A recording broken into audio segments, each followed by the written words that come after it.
I'd like to call the meeting of the Narragansett Regional School District School Committee to order, and I will make the note that this meeting is being recorded by NRSD in conjunction with the Templeton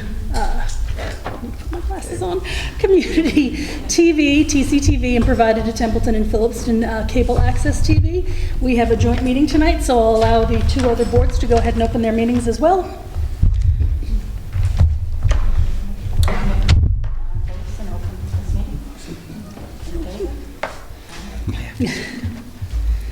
Yep, and just make sure everyone speaks up for microphones, or otherwise there are some hearing impaired people throughout the room. I'd like to make a motion to open the Board of Selectmen meeting for 7 August. So moved. Okay, and seconded. All in favor, say aye. Aye. Yes. Aye. Thank you. Great. All right, so we'll stand for the Pledge of Allegiance. Allegiance to the flag of the United States of America and to the republic for which it stands, one nation, under God, indivisible, with liberty and justice for all. So first, I'd just like to thank our two boards of selectmen for coming tonight, which was precipitated by the district-wide town meeting that we'll be having, since there is an agenda item that the two boards of selectmen need to handle. Before we begin, though, I'd like to start with introductions, just to make sure everybody knows who everybody is, and for the benefit of those out in the audience, too. If you wouldn't mind starting. Absolutely. Michael Curry, I am the chairman for the Templeton Board of Selectmen. Diane Haley Brooks, vice chairman. Jeff Bennett, member, Templeton Board of Selectmen. Susan Barney, assistant superintendent. Kimberly Heister, business manager. Chris Casper, superintendent. Jeffrey Marks, school committee member and resident of Phillipston. Debbie Robichaud, school committee member, resident of Templeton. Margaret Hughes, chair of the school committee. Lori Matson, school committee member, Templeton resident. Hank Mason, Templeton resident, school committee. Kim Pratt, chair for the Phillipston Board of Selectmen. John Tlepsiak, vice chair of Phillipston. Well, once again, welcome and thank you everyone for coming. The first agenda item is the selection of the moderator for the district-wide town meeting. According to the laws, the two boards of selectmen shall meet. The meeting shall be recorded by the school district secretary, and he'll be taking minutes to record what the selection is. And the two boards of selectmen need to have a discussion and then vote on a moderator for our district-wide town meeting, which will be held on Wednesday, August 21st. So I will throw it out to whoever wants to start. That's the joint meeting, August 21st. Yeah. I didn't know if you said the 20th. Oh, I'm sorry, no, 21st. Sorry. Okay, thank Yep. you. I do know that our moderator, our preferred choice would be Derek Hall, but he is unavailable for the meeting, and I believe that he would recuse himself as he'd done in the past for, as he's a police officer, he's a sergeant on a police force, and he has frequently been, had the presence to be able to recuse himself in budget matters that he thought the public safety would be affected, so he recused himself from that. I believe that other discussions of people for our special town meeting, we had Mr. John Henshaw. I think he is, he's on the board of Conservation Board, correct? And that went very well, and I think he was highly regarded in that capacity. Leading up to this, this event, in just in conversation, I know that his name has been mentioned on more than one occasion, so I'm not sure if Kim or John, if you're familiar with Mr. Henshaw. He's been a member of the community a long time, very, very instrumental in a lot of community events and conservation efforts. It's not the only board I believe he sits on, but I know that we've been very curious during this budget season and watching each other's meetings, listening intently, hitting the rewind button on YouTube quite frequently to make sure that we can hear what people say. So if any people have either been to the Templeton special town meeting or watched it online, you could actually see how Mr. Henshaw conducted himself in an impartial way. So he has been a moderator. He has been a moderator. He was duly, he was discussed and then duly elected at the beginning of the special town meeting. I know the last joint meeting, a past moderator had been used. I believe our moderator is probably available. I did speak to one of our past moderators, and he declined. Mm-hmm. So. Mr. Flynn, yes. Yep. Obviously, I would think Kevin Flynn would work as a moderator. That would be my choice. And Margaret, when we eventually, after discussion, when we get to vote, it's the two Board of Selectmen that vote? Just the two boards of selectmen by a simple majority, yes. Okay.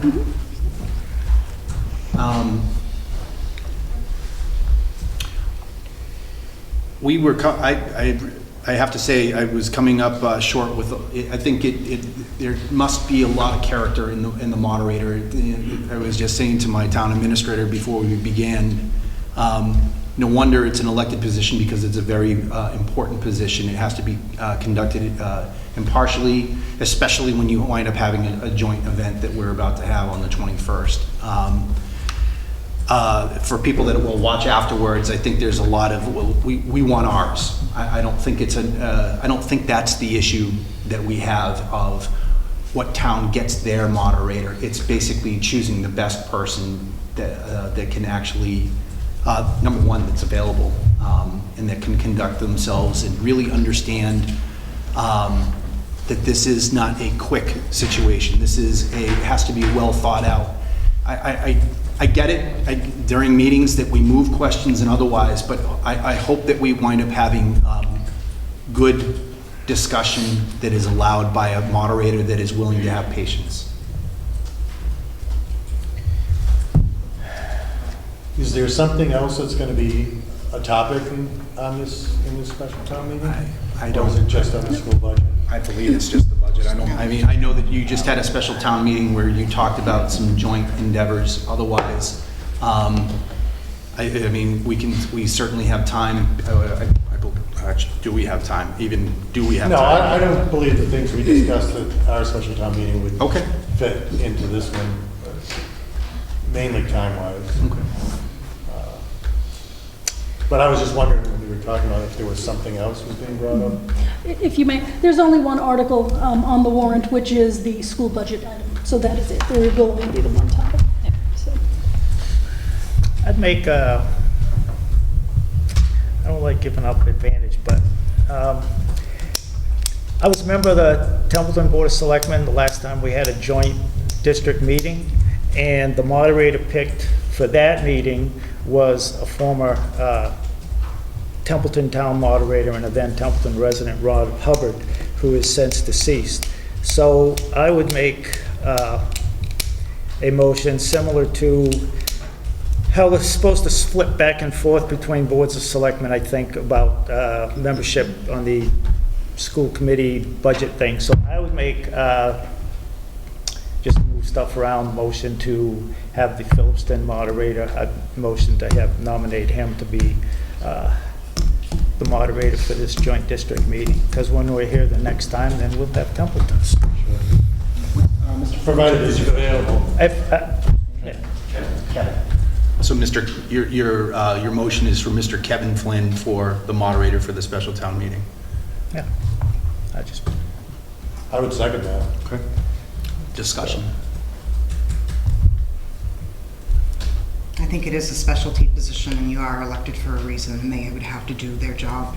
And as much as we would want ours, they want theirs as well, and I think that we have to compromise, and I think it's a good choice. Madam Chair, I think the last time, the way it was arranged was Rob Hubbard was in the auditorium, and because of the overflow, we used the gymnasium across the way, and our town moderator at the time was Tim Haley, and Tim was in the gymnasium to assist. So maybe we should offer to flip it that way. If I were to be the moderator in the auditorium, perhaps John would be the moderator, the assistant moderator in the gymnasium. Required to use that space, would that be acceptable? Does that sound like an option to you? I'd amend my motion as such. Let it go. And I will second that. For Mr. Kevin Flynn as moderator, and then John Henshaw. And John Henshaw. If we have, and the if gymnasium. we have the open floor. I will make a caveat that I wrote to Mr. Henshaw today asking if he would be available and would want to be moderator, but as of this time frame, I have not heard from John. So I don't know his availability or if he would even be amenable to doing that. John is usually a stand-up guy and very willing to do those things, so maybe he would end up writing to me tomorrow, or maybe he just wasn't available today. But I mean, he did it last time for our special town meeting, and I'm sure if he were available, I would hope that he would be willing to do that again. Mr. Flynn, what other capacities do you have within the town of Phillipston? I am the Chief Administrative Officer, Yeah. and I am also on the Community Preservation Committee. I think it's important to disclose these things before we vote. Okay. So, I guess I will facilitate the actual vote then. Is there any more discussion? Okay, if there's no more discussion for the Board of Selectmen, the 5 members here to vote. All in favor then of the motion, which was to have Mr. Flynn be the moderator and Mr. Henshaw as the assistant moderator, and that would be stationed in a secondary location, which would be the gym or whatever when we figure out the logistics. All in favor, say aye. Aye. Opposed? Abstained? That was unanimous. Okay, thank you. So that is it. All right, so the next item on the agenda was just district-wide town meeting updates and information. We had asked our town clerks to come to our meeting, and actually we have plenty of room down here if you guys would like to join us. We can maybe have some discussion. I know we had some logistical questions that we just want to make sure we're all in sync and we have the right people talking to the right people. So Karen and Carol, would you like to come down so we can hear you? They're giving me the evil eye.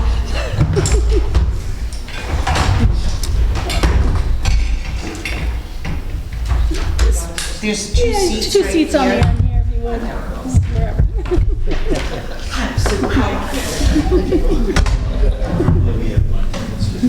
Yes, no bumping tonight. I'm going to turn the discussion over to Dr. Casavant because he will be in charge of our logistics as far as what we need and what, so I will turn it over to Dr. Casavant. So actually, thank you, Madam Chair. So honestly, the bigger questions for me was that obviously there's a call for a paper ballot, right, ultimately. And one of the questions that I had, if there are multiple votes, which very well could happen, and they are in fact paper-based, how do you facilitate that? I've never seen the multiples, that's why.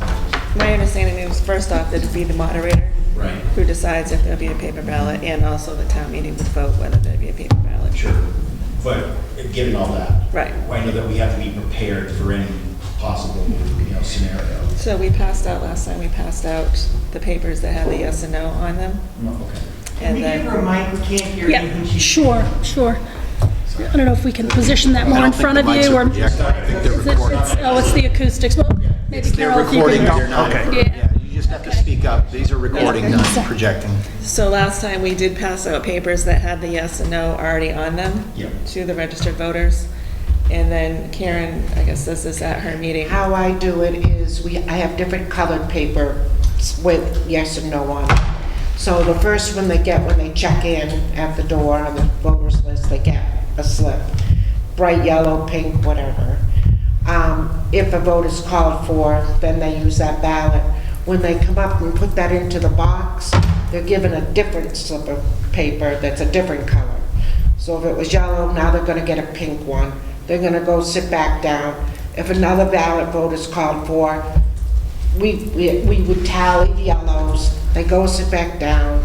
Then if another vote's called for, they would use the pink ones, put them in the box, be given another piece of paper, bright green this time, and it goes on and on like that.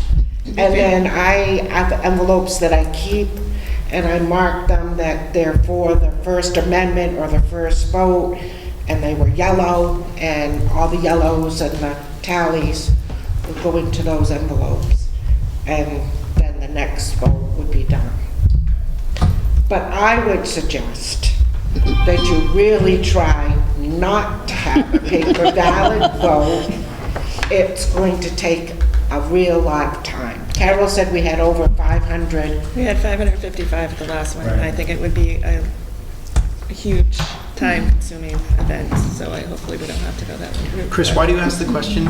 Well, because I have received, not that it's my call, mind you, but whether to have whatever vote is taken, that there should be a paper ballot. So whether it is or it isn't is, again, not up to me. I just know that we have to be prepared for any and all events. So, certainly, this is my first foray into running one of these, or being part of it, quite frankly. So I wanted to make sure that if, one, to be prepared, what was the best way to be prepared if it should happen that way. Two, if I'm in charge of helping to be prepared, and I'm the one who makes the ballot, right? If it should come that way, what are the best options for us to be prepared for? So in other words, multicolor or yes, no, or whatever the case is. I really wanted to, in fact, I was going to ask this question, and this is the question I was going to ask you afterwards, is that through your experience, how could I be best prepared? Or even, is it even up to me to be prepared? Should you guys be prepared? That's the kind of thing I was going to ask. Yeah, no, I don't believe that you should, that we should be in charge of being yes or no. Yeah. We'll do the yes and no slips, Carol and I. Because it goes with the registering of registered voters. Yeah. And I didn't know if the ballots, if you hand them out just as a perfunctory, piece of getting ready. Do they have to be the same? Do they have to be exactly the same? So we can work it out. Yeah, okay. Absolutely. These are the questions I have for many folks, I think, well, not many, but quite a few folks have been through the last one, and it was an occasion in which it had to go to the overflow, whether it be the gym or the cafeteria, etc. Actually, a lot of just gained some information on that. So we would set up for X amount. We would have to obviously make sure that there's obviously people can see the meeting. It has to be basically piped into the other room. We've already talked to the tech folks about that, regardless of what the overflow is. And I didn't know if there was any special circumstance just around that piece. So in other words, you have folks in the overflow. What do I need to know about that in order to just prepare my folks to set up how you want it or need it? If somebody's in the overflow room, hopefully there'll be an assistant moderator, Mr. Henshaw, whoever, and there might be somebody there that needs to ask a question.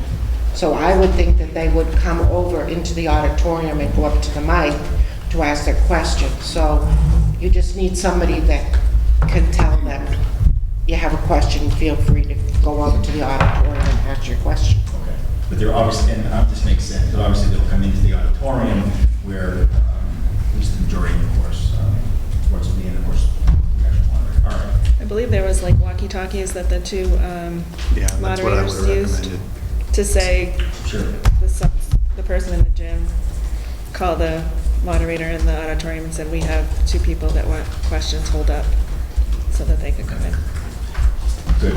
There's another tidbit. Did you have something else here? I was just thinking, because especially if someone goes to move a question, we have to be very sensitive to the fact that if someone is in the gym and they haven't had the opportunity to speak yet, that the moderator will know that they are coming and may want to hold off on entertaining that. So, and within reason, I mean, if it's one article, if we don't have 32 articles, there's no moving a question.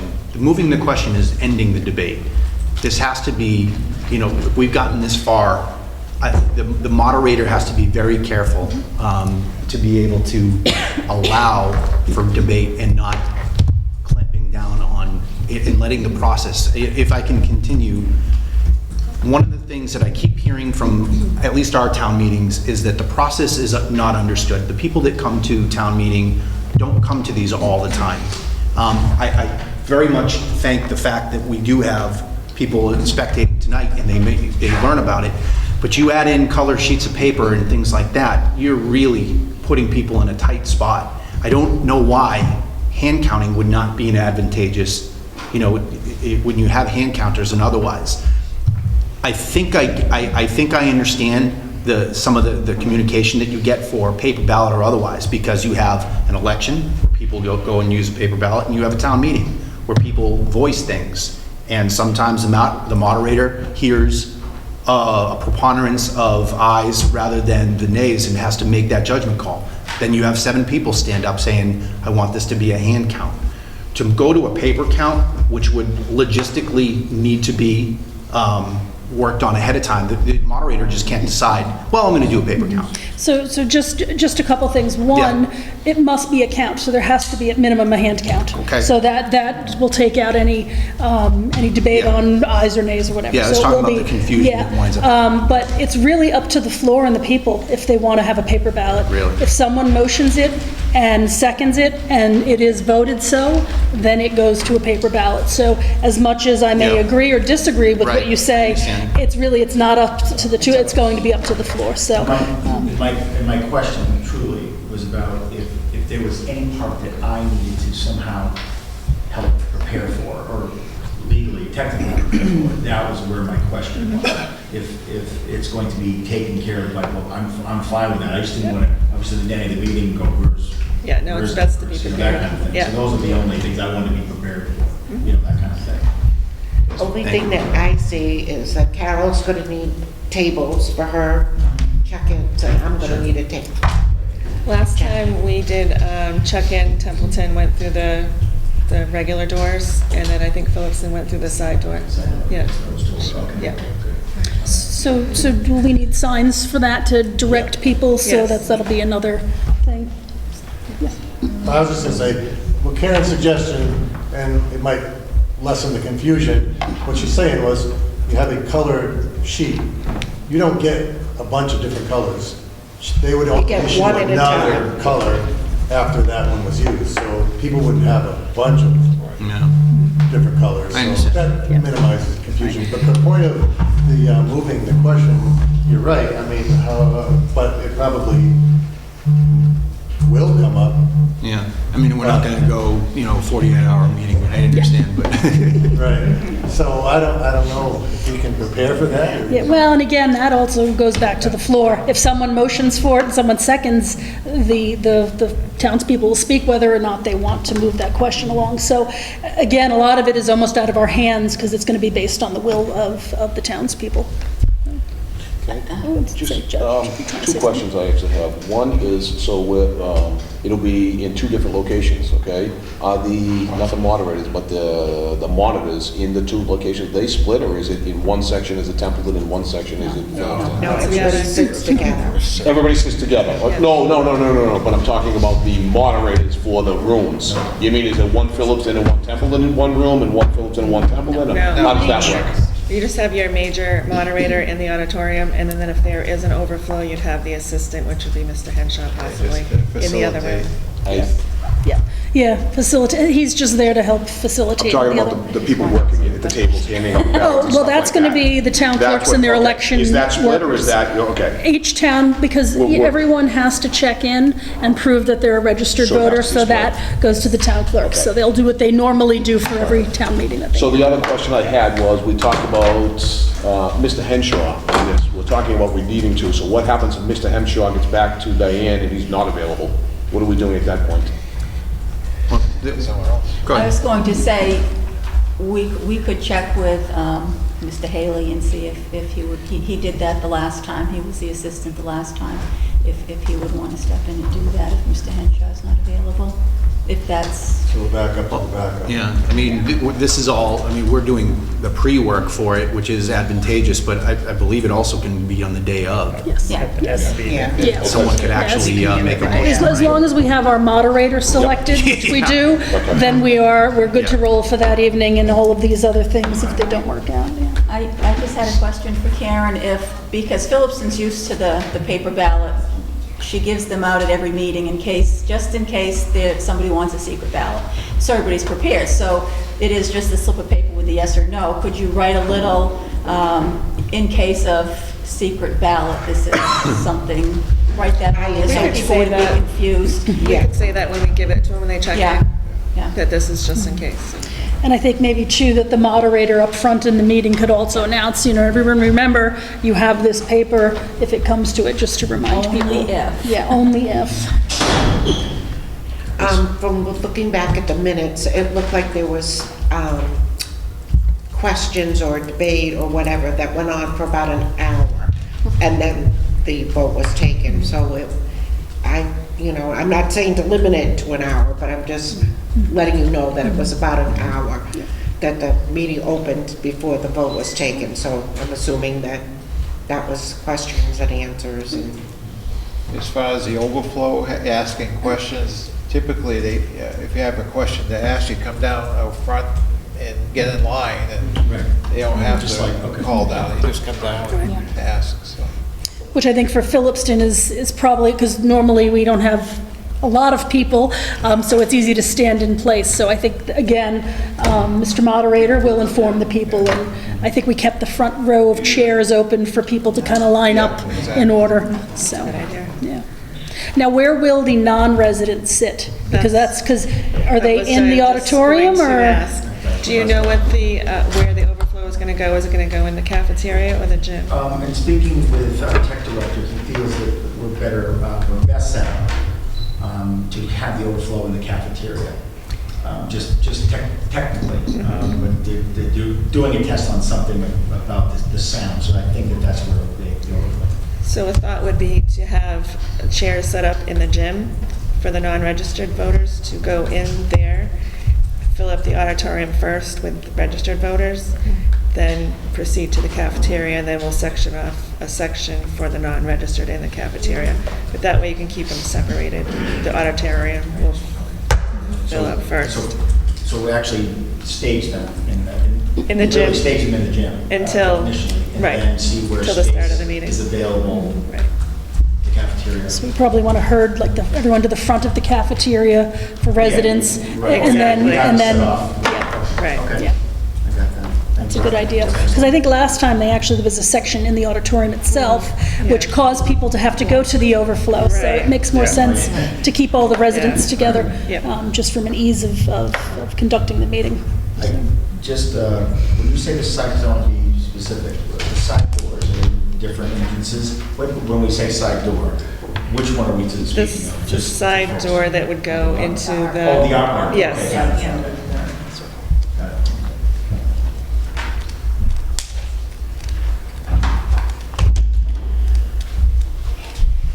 I mean, I guess really what I was going to, obviously I want to be a big help, right? So honestly, these questions more or less are just what do I need to do. So I think that it sounds like it's a lot of just making sure that tables and those type of things are available and set up the right way. But speaking about that, how was the last district-wide meeting set up? For example, in terms of, was there a select board section for Templeton here, Phillipston here, school committee, that kind of thing? We were on the stage. It was It everyone was on the like stage? like a horseshoe type thing. Phillipston was over here, and because that's when we voted on the moderator right then and there at the meeting. But yeah, we were all on the stage. So do you want to be on, I guess we can start with, do you want to be up on the stage again?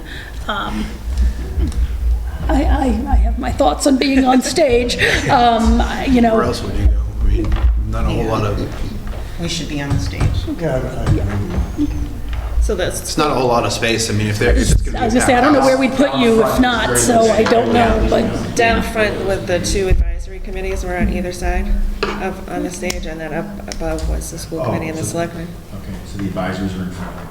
That's what they That's on the floor. On the floor. What size, do you have a finance or an advisory? Finance. Finance, how Yeah, many? advisory finance 7. committee. 7. Wow, so that's 14 right there. But it worked. Okay, that's fine. Actually, the stage is clear. Because Perfect. It's organizing time. So there's nothing on the stage as of right now, so that actually works to our advantage, so.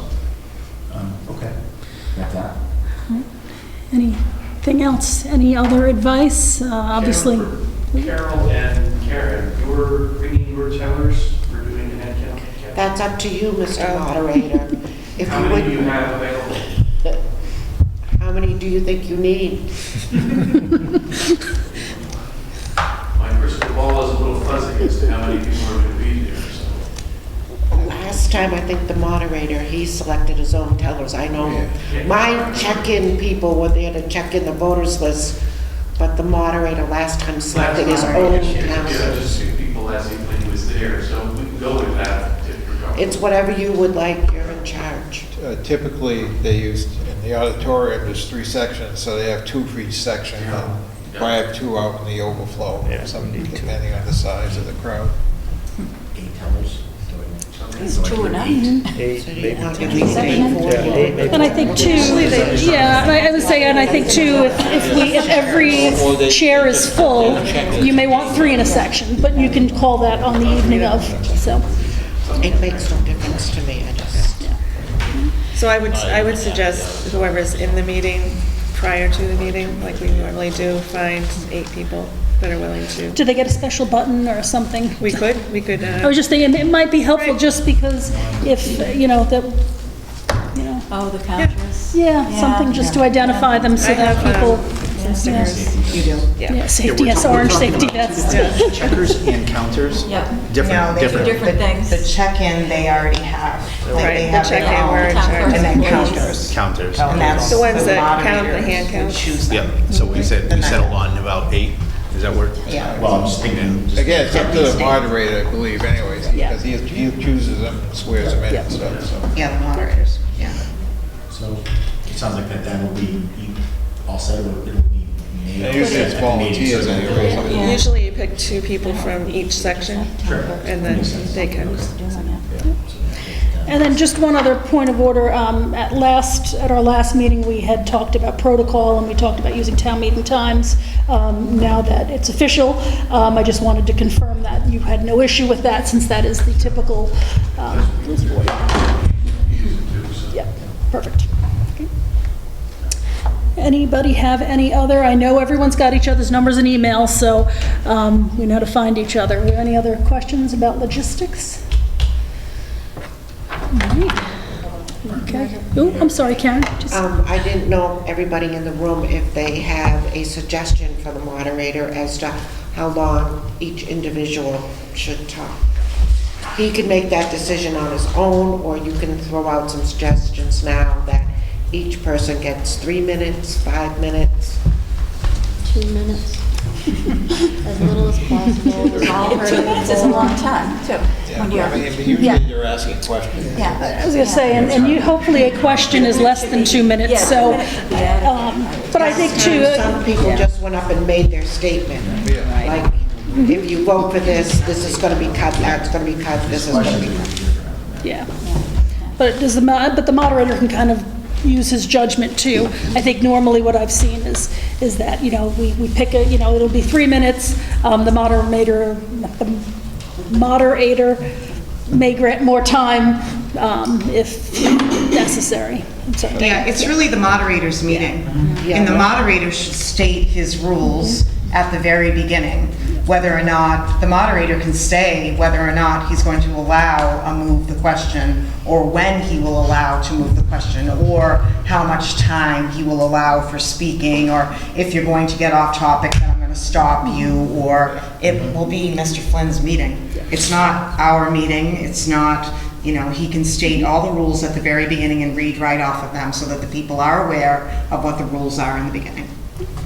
Good point. Thank you. One article. It's one article.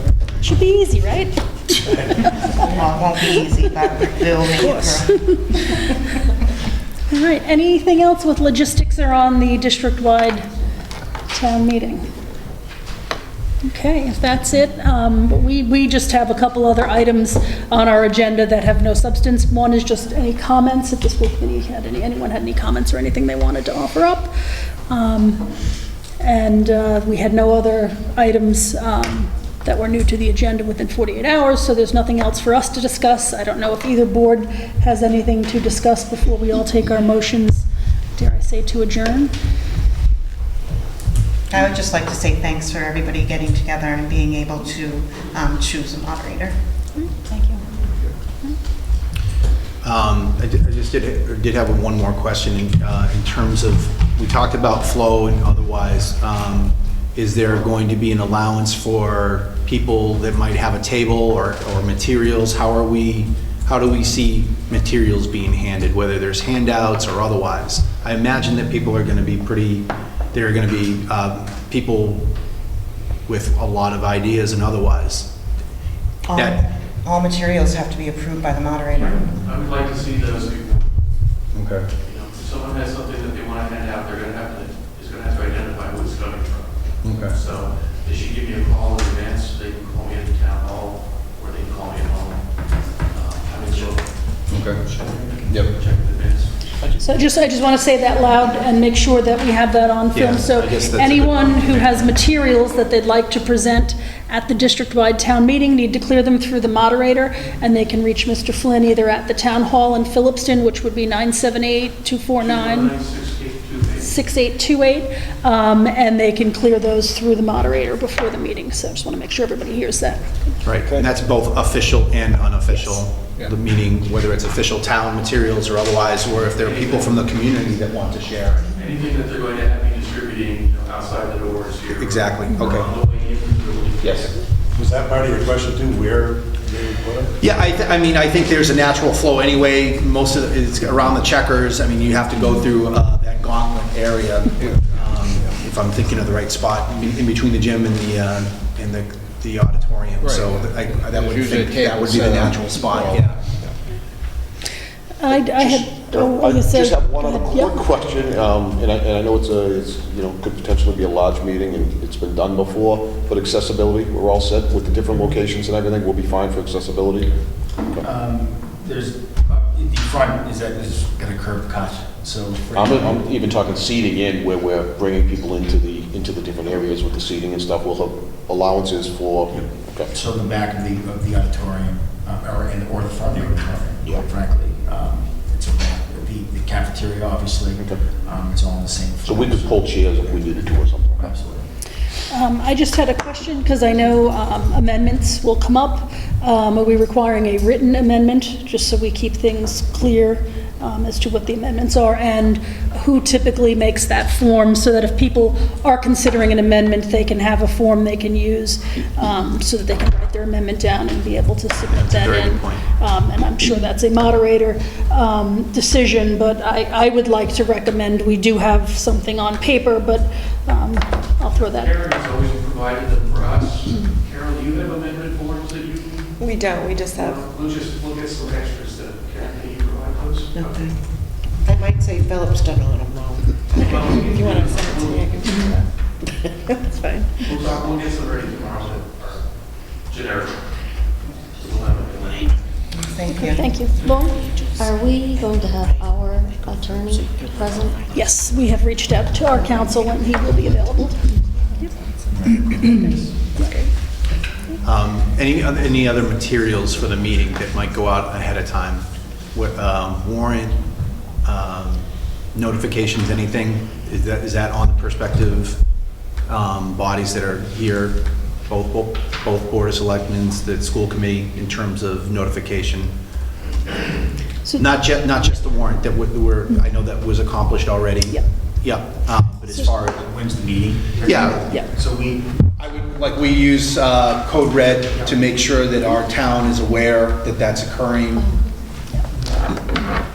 Yeah, sure, I think that would be, if we could ask both towns Transparency is really what I'm to maybe getting send a message out, I think that would be awesome. We could certainly use our one call for the parents, there'll be an overlap. So we've already, the parent letters and such, and the parent emails, that type of thing. We only have we were obviously we created again, a flyer that just says the meeting, time, date, location, and we'll put that up on we'll ask to put that up on the local access like we've done.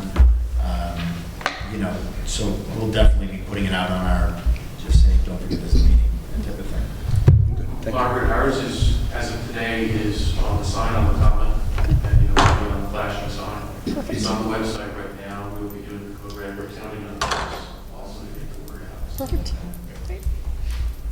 And I know we've put our notices in the paper, so that's been done, and we did notify both papers, the Athol Daily and the Gardner News. So we've got both sides covered.